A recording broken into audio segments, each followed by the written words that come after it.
今天做一个只需要几种食材搅一搅、拌一拌就可以非常好吃的香蕉巧克力马芬蛋糕。那我们一起来做吧。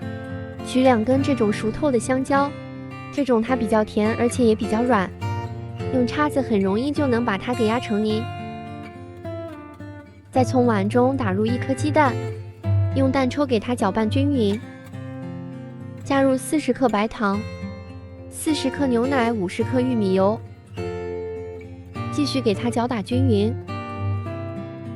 再准备100克低筋面粉、6克泡打粉、10克可可粉，把这些粉类全部过筛，再用蛋抽给它们搅打均匀，直到没有颗粒无干粉就可以了。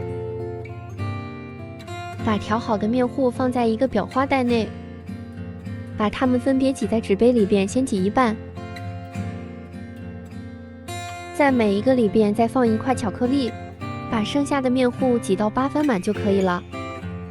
在表面再撒一点花生蒜。烤箱上下火180度，提前预热5分钟，烤25分钟。很快，我们的马芬蛋糕就烤好了，是不是很简单呢？我们切开看一下里边怎么样。特别的松软，因为里边加了香蕉，所以它是偏湿润一些的。